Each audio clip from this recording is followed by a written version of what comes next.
Howdy do, and welcome to the final video in my Resident Evil board game run. Maybe in the future I'll get the RE1 board game, but I don't have any plans to do so at the moment. We're going to end this series with the Last Escape expansion for the Resident Evil 3 board game. This is again the Kickstarter version of that. It's a smaller box than the others. It's pretty much the same size as the Malformations of GB Files expansion from Resident Evil 2. So a smaller box means a smaller expansion. Let's have a look at what we have on the back. It says, "This was your last escape, your last chance to find a way out of the city, to make it out with your lives and reach freedom. But yours wasn't the only story that fateful night, and things are seldom so simple.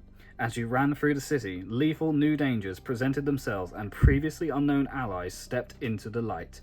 You found yourself in areas of the city you had no idea existed, and became embroiled in shadowy agendas and a much larger conspiracy. So, you think you've seen Raccoon City and survived the nightmares with all the answers? Think again." Well, that's adequately ominous, isn't it? Let's open it up and take a look. Inside we have a 4x4 tile on the top like this. So that's going to be used in this, no doubt. Next we have the instruction booklet as always. So it's a smaller booklet. There's less to cover in here, but we're going to have information on what's included, lots of characters, some more enemies, lots of additional cards, and then of course the double-sided tile. Got information on what the new enemies do, then some special rules around the Gravedigger and the burning building, and then some additional scenarios. So always good to have more scenarios. Okay, let's open this up. With this expansion we actually have some new playable characters, which did happen with RE2. You had Sherry Birkin, you had Hunk and Tofu, so we have some new ones in here as well. So starting off with Marvin. Marvin was one of the police officers at the Raccoon Police Department. There's actually a zombified Marvin in the RE2 expansions, so it's cool to have him as a playable character here. Less zombified, I guess. We have Brad Vickers. So he is with Jill Valentine at start of RE3 and is not with her for very long, let's just put it that way. Murphy Seeker. I don't actually know who Murphy is in the context of RE3, but he is a playable character here. And we have Tyrell Patrick. I think I remember Tyrell, but I can't remember where from. We've even got some more. We have Dario Rosso. I have literally no idea. It says that he's a great novelist. So that's him, I guess. And we have Barry Burton. Very cool. So a classic STARS member from Resident Evil 1. He also has a really cool story in Resident Evil Revelations 2, so I'd give that a play. Underneath that, we have some advanced versions of the other characters, so there'll be some additional abilities. I love that Jill has I'll Give You Stars as a new ability. I just think that's really funny. So rushing through these, we have Jill Valentine, we have Nikolai, Carlos, and Mikhail from the base game, and then we also have two from this expansion, so we have Tyrell and Barry as well. I'm not sure why the others don't get advanced cards, but it is what it is. Maybe because they're STARS members? Anyway, moving on. We have the reference card for Crows, which we'll have a look at the miniatures for that in a minute. We have the Brain Sucker, and we have Giant Spider, oh no. We have some tension deck cards, so a couple of these, Murder of Crows and Arachnid Horror. You can probably guess roughly what those do. We have some more blue cards here to do some additional stuff. Interestingly, we have some map cards here. What do these do? The Mercenaries Operation Mad Jackal. Okay, so it looks like there's Mercenaries as a game mode in this, so that's pretty cool.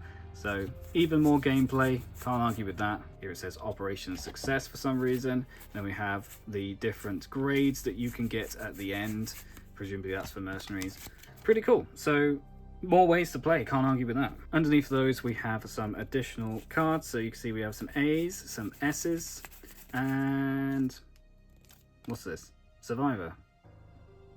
Okay, that's interesting. So yeah, some additional items. We have knife only. Oh, I see. I guess that's for characters that only use a knife. Makes sense. Handgun bullets, first aid spray, the samurai edge. Very nice.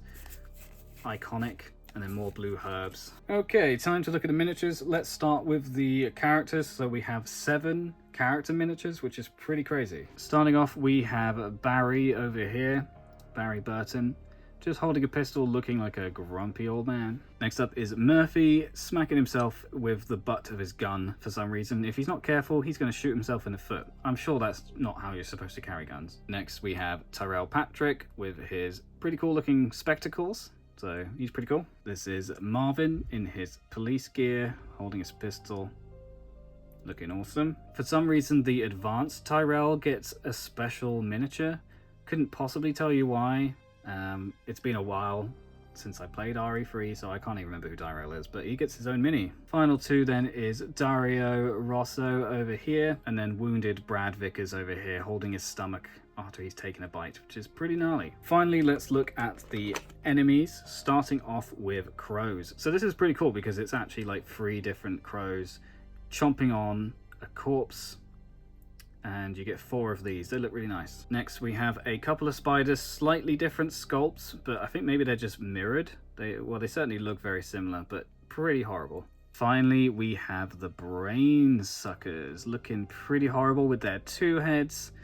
They're gonna suck your brain juice, which is never a good thing. And that is the last escape. So it's a pretty small box, but it's got quite a lot of content in it, so it's quite a nice expansion. It probably has as much content as the survival horror expansion for Resident Evil 2, but the box is a lot smaller, which gets a thumbs up from me. But that's it, we're at the end of the Resident Evil playlist, so thank you very much for sticking to the end, assuming you did. If you didn't, then go click up here somewhere and I'll have a link to the rest of the playlist. That's everything for me today. Thanks very much for watching, everyone, and I'll catch you in another video.